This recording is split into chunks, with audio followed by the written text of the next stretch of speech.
अस्सलामुअलैकुम। तो आज की जो हमारी वीडियो है, जैसे कि मैंने आपको कहा था कि हमारी एक सीरीज़ चल रही है एग्निशन सिस्टम से, जेन बाका JGS 420 से है। ठीक है, तो शुरू करते हैं। तो मैं आपको पहले वो बता देना चाहता हूँ जो इससे पिछली वीडियो में जो मैंने आपको बताने की कोशिश की, और इसके अलावा जो है फिर मैंने आपको इंजन पर उसकी लोकेशन भी दिखाने की कोशिश की है। तो इसके साथ जितनी भी डिवाइसें हमारी कनेक्टेड हैं इग्निशन सिस्टम के साथ, तो हमारी सीरीज़ भी यही चल रही है कि मैं हर एक डिवाइस के बारे में आपको डिटेल दे सकूं। डिटेल देने के बाद जब सारी डिटेल्स वगैरह पूरी हो जाएंगी तो इंशाल्लाह फिर मैं इस सर्किट के बारे में समझाने की कोशिश करूंगा कि ये सर्किट असल में हमारा काम करता कैसे है। तो चलें, खैर आगे चलते हैं। तो ऐसा है कि अगर आप पिछली वीडियो देखें तो मैंने आपको समझाने की कोशिश की थी SPA24। ठीक है, इस डिवाइस के बारे में मैंने आपको डिटेल भी देने की कोशिश की, और इसके अलावा जो है मैंने आपको इसकी लोकेशन के बारे में भी बताया कि ये हमें M पैनल में कहाँ मिलेगा और इसका क्या क्या काम है। ठीक है, इसका जो सिंपल हमने क्या कहते हैं फुल फॉर्म जो हमने आपको बताया था, इसका मतलब है कि साफ़ी पिकअप एम्पलीफायर। 24 का मतलब होता है 24 वोल्ट। ठीक है, फिर ये हमें मिलेगा M पैनल में। ठीक है, M पैनल मतलब मॉड्यूल इंटरफेस कैबिनेट, ये लिखा हुआ है। ठीक है, ये M पैनल का जो है ये फॉर्म है। अच्छा, तो चलते हैं आगे। अब इसके अंदर जैसे मैंने आपको बताया था कि इसके अंदर काफ़ी सारी डिवाइसें मिलकर जो है ना हमारी इंजन की इग्निशन वगैरह करवाती हैं। जैसे कि ये हमारे पास है एम पी एम का फुल फॉर्म जो होता है वो मॉरिस पावर मॉड्यूल होता है। ठीक है, उसके बाद ये PLC आ जाती है, प्रोग्राम लॉजिक कंट्रोल। उसके बाद एक और PLC आ जाती है, ये भी प्रोग्राम लॉजिक कंट्रोल है। और उसके बाद आगे चलते हैं तो ये है हमारा टेकजेट। ठीक है, तो ये जितनी भी चीज़ें होंगी तो मेरी कोशिश रहेगी कि मैं आपको एक एक डिवाइस के बारे में मतलब कि पूरी तरीके से डिटेल देने की कोशिश करूँगा। तो ये इरादा है हमारा फ़िलहाल। तो क्या है कि इस सर्किट को समझने से पहले अगर ये जितने भी हमारे पास इलेक्ट्रॉनिक डिवाइस जो भी इंस्टॉल हुई हुई हैं, अगर इसको पहले समझ जाएं तो मेरे ख़्याल से सर्किट समझने में हमें कोई मुश्किलात नहीं होगी। तो खैर आगे चलते हैं। तो आज जो है हम इसे समझने की कोशिश करेंगे। जो मॉरिस बैंक B है और ये है हमारा मॉरिस बैंक A। ठीक है, तो ये जो मॉरिस बैंक A है और ये B है, ये दोनों सेम ही होते हैं। ठीक है, ये असल में ये जहाँ पे हमारे सिलेंडर होते हैं, उस सिलेंडर के ऊपर जो हमारी एक रील चल रही है, और उस रील के ऊपर जो है हमारी जो है कुछ इग्निशन कॉइलर वगैरह लगी हुई हैं, और उस पर जो है कुछ साफ़ियाँ लगी हुई हैं। ठीक है, तो साफ़ी वगैरह भी लगी हुई है, और ठीक है, तो ये चीज़ें होती हैं। ठीक है, तो ये जितने भी इग्निशन कॉइल और साफ़ियाँ वगैरह वो सारी इस बैंक A और बैंक B पे इंस्टॉल हुई हुई होती हैं। ठीक है, अब मैंने यहाँ ये मैंने क्यों बताया, मतलब आपको मैं चाहता तो मैं आपको MPM भी बता सकता था, टेकजेट भी बता सकता था। ठीक है, तो ये मैंने इसलिए बताया है कि जब हमारा SPA24 जो मैं हमारी पिछली वीडियो में था, हम जब SPA24 जब पिकअप सेंसर से हम इसमें इनपुट लेते हैं तो इसका जो आउटपुट है ना वो हमारा इसी में ही बैंकों में जा रहा है। Bank A, Morris bank A में जा रहा है, और दूसरा जो है डिस्ट्रीब्यूट होके हमारे मॉरिस बैंक B में जा रहा है।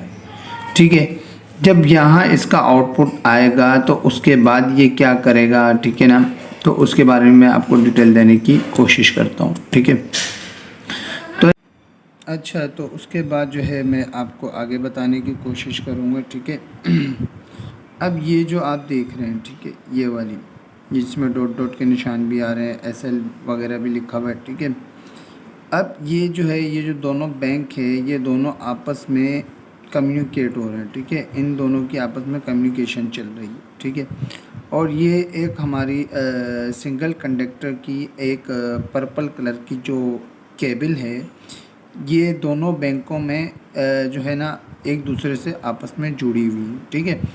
तो ये कनेक्टर और ये वायर जो है ना, ये मैं आपको दिखाऊंगा क्योंकि ये कहीं से आ नहीं रही, बल्कि ये सिर्फ केबल जो है यहाँ से जंप होने के बाद जो है ये दूसरे बैंक में जस्ट जंप होती है बस।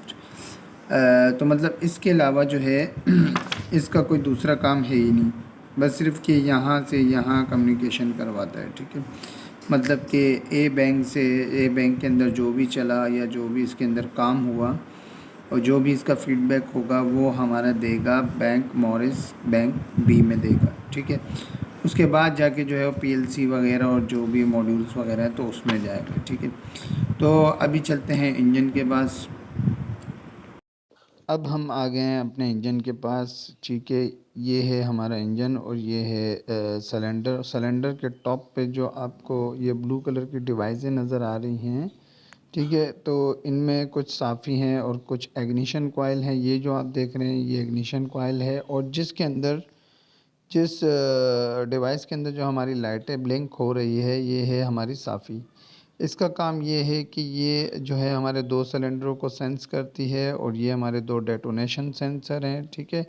इसके अंदर जो भी नॉकिंग वगैरह नॉइस वगैरह आती है, ठीक है। और ये है हमारे 2 थर्माकपल। तो ये एक डिवाइस जो है ये हमारे दोनों सिलेंडरों को देखती है, ठीक है, मतलब सेंस करती है। अच्छा, अब ये जो है ये हमारा जो रेल है ये हमारा ए जो लिखा हुआ है इसका मतलब है कि ये हमारा बैंक ए है, मॉरिस बैंक ए। ये पूरा ये जितने भी ये साफ़ी और कॉइल है जो इस साइड पे जो ए साइड पे चल रही हैं, ठीक है। अब ये आ जाते हैं हम लोग बी बैंक की साइड। तो ये है हमारा बी बैंक है, ठीक है।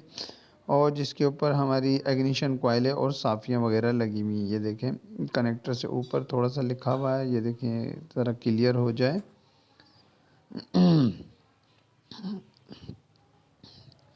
ये देखें ये हमारा है 20, ठीक है। ये हमारी बी की पूरी पट्टी चल रही है, ठीक है। इसके ऊपर जो है हमारे कुछ इग्निशन कॉइल और साफियाँ और ये 2 कनेक्टर भी लगे हुए हैं। खैर, तो आगे चलते हैं। तो मैं जो आपको जो मैंने बताया था कि एक पर्पल कलर की केबल है जिससे सिर्फ हम कम्युनिकेशन करवा सकते हैं, तो ये देखें ये एक सिंगल केबल है, ठीक है। ये बैंक बी से लेकर बैंक ए में जस्ट जुड़ी हुई है, मतलब कि जस्ट जंप हुआ है। इसका काम सिर्फ ये है कि ए बैंक से जो भी फीडबैक होगा ए बैंक का वो इसने जो है बी बैंक में दे देना है। बस इसका काम सिर्फ इतना ही है, ठीक है। ये देखें ये आया हुआ है यहाँ से, ये देखें पर्पल कलर की है ये, और ये दूसरी साइड से भी आ रही है, ठीक है। अच्छा, तो जो भी होगा ये जो भी फीडबैक होगा तो ये हमारे बैंक बी से आउटपुट होगा और उसने दे देना है पीएलसी में कि हमारे बैंक ए और बैंक बी में क्या क्या चल रहा है, ठीक है। तो यहाँ का जितना भी फीडबैक होगा वो पीएलसी को देगा, फिर पीएलसी जो है फिर वो आउटपुट सिग्नल देगी कि आपने इस लॉजिक पर काम करना है। तो खैर, अभी आप ये सोच रहे होंगे कि जो है यार साफ़ी के बारे में भी कुछ बता दें, तो यार असल में मसला ये है कि मैं वीडियो ज़्यादा बड़ी नहीं करना चाहता हूँ। तो साफ़ी के बारे में मैं एक बिल्कुल अलग से वीडियो बनाऊँगा जो सिर्फ़ साफ़ी के बारे में ही होगी, ठीक है। तो उसमें मैं बनाने की कोशिश करूँगा। और बाकी ये जो आप देख रहे हैं ये हमारी इग्निशन कॉइल है जस्ट, और ये हमारी इग्निशन कॉइल जो है ये आउटपुट जो है 40 केवी वोल्ट, मतलब 40,000 वोल्ट जो है ना ये आउटपुट करके इस लीड के थ्रू हमारे स्पार्क प्लग में जाके स्पार्क करवाती है, ठीक है। 40,000 वोल्ट इग्निशन कॉइल से, ठीक है। अच्छा, तो आज की जो वीडियो थी वो हमारी यहीं तक की थी। बाकी मिलते हैं नेक्स्ट वीडियो में। अगर कोई चीज़ मिसिंग हो गई हो या अगर आपका कॉन्सेप्ट सही तरीके से क्लियर नहीं हुआ हो तो इसमें कोई टेंशन की बात नहीं है, क्योंकि ये पूरी सीरीज़ चल रही है और यही बातें इसके अंदर बार बार रिवाइंड होती रहेंगी। तो इंशाल्लाह आपका कॉन्सेप्ट बहुत पूरी तरीके से क्लियर हो जाएगा। तो मिलते हैं नेक्स्ट वीडियो में। अल्लाह हाफिज़।